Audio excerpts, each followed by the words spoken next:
கர்த்தருடைய பரிசுத்த நாமத்திற்கு ஸ்தோத்திரம். அல்லேலூயா. Who is pastor? பாஸ்டர் என்பவர் யார்?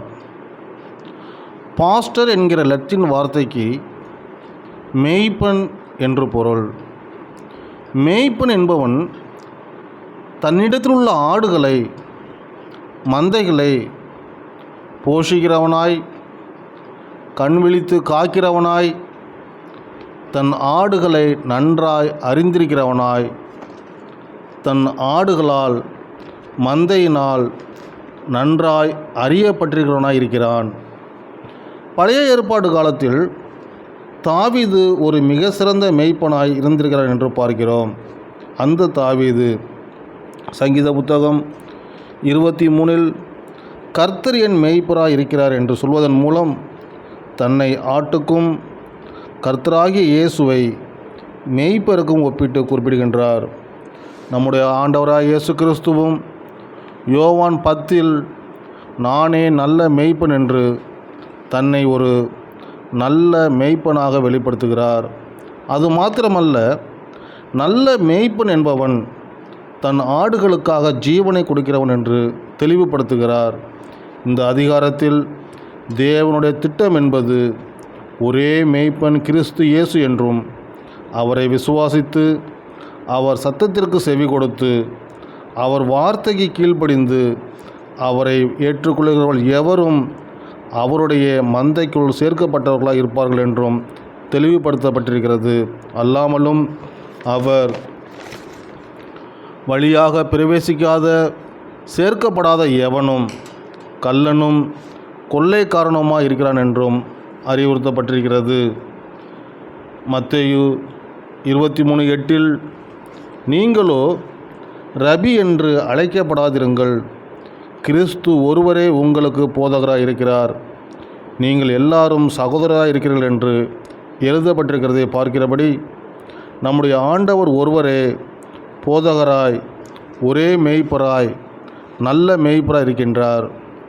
அப்படியானால் பேதுருவை ஆண்டவர் என் ஆடுகளை மேய்ப்பாயாக என்று யோவான் 21 15, 16, 17 உத்தரவு அருளியது என்னவென்றால், அந்த இடத்தில் நம்முடைய ஆண்டவரே இயேசு கிறிஸ்து பேதுருவை பார்த்து டு ஃபீட் மை லேம்ப் என்று சொல்லி என்னுடைய ஆடுகளை போஷிப்பாயாக, உணவளிப்பாயாக என்றும் கட்டளையிட்டதை பார்க்கிறோம்.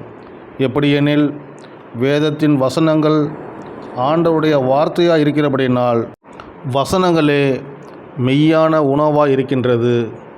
மனுஷன் அப்பத்தினாலே மாத்திரமல்ல, தேவனுடைய வாயிலிருந்து புறப்படுகிற ஒவ்வொரு வார்த்தையினாலும் பிழைப்பான் என்று மத்தேயு 4:4 எழுதியிருக்கிறபடி தேவனுடைய வார்த்தை மெய்யான உணவாக இருக்கிறபடியினால் தேவனால் அழைக்கப்பட்ட எந்த ஒரு ஆவிக்குரிய சகோதரனும், மூப்பனும், தேவ மனுஷனும் தன் சொந்தத்தில் உள்ள கருத்துக்களை எடுத்து பேசாதபடிக்கு கவனமாக இருந்து தேவ வார்த்தைகளையே பேச அறிவுறுத்தப்பட்டிருக்கிறார்கள். தன் சொந்த மாம்சத்திலிருந்து எடுத்து பேசுகிறவர்கள் கள்ளனும், கொள்ளைக்காரனும், பொய்யனும், பொய்க்கு பிதாவுமாக இருக்கிறார்கள். நம்முடைய அப்போஸ்தலனாகிய பவுல் 1 கொரிந்தியர் 2 மேற்சொன்ன இந்த உபதேசத்தை வலியுறுத்தி பேசுகிறதை பார்க்கிறோம்.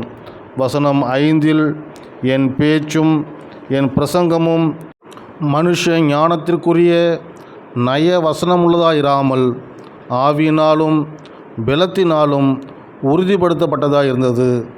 நம்முடைய ஆண்டவராகிய இயேசு கிறிஸ்துவும் தம்முடைய சொந்தத்தில் எடுத்து பேசாமல் பிதா எவற்றை அருளினாரோ அதையே பேசினார் என்று அறிகிறோம். ஆதலால் பிரியமானவர்களே, மேய்ப்பன் அல்லது ரபி என்பது மாஸ்டர் என்று அர்த்தம் கொள்ளும் ஒரே மேய்ப்பனாகிய இயேசு கிறிஸ்துவையே குறிக்கிறது. மற்ற இடங்களில் கையாளப்பட்டிருக்கும் மேய்ப்பர்கள் என்பது மந்தைக்கு மாதிரிகளாக கண்காணிப்பு செய்யும்படியாகவும், பிரதான மேய்ப்பனாகிய இயேசு கிறிஸ்து வரும்போது அவரிடத்தில் ஒப்புவிக்கிறவர்களாகவும் இருக்க வேண்டும் என்று 1 பேதுரு 5 வாசிக்கிறபடி மூப்பர்களாகிய நாம் இளைஞர்களை வேத வசனங்களின் இரகசியங்களாகிய ஆத்தும ஆகாரத்தினால் போஷித்து பலப்படுத்தி கிறிஸ்துவின் சாயலுக்கு ஒப்பான சாயலாய் மாற்றி நாம் எல்லாரும் ஒரே இரத்தத்தினால் மீட்கப்பட்டிருக்கிறபடியினால் ஆவிக்குரிய சகோதர சிநேகத்தில் காணப்பட்டு பூர்ணத்துக்குள்ளாய் கடந்து போவோம். கர்த்தர் தாமே நம்மை ஆசீர்வதிப்பாராக. ஆமேன். அல்லேலூயா.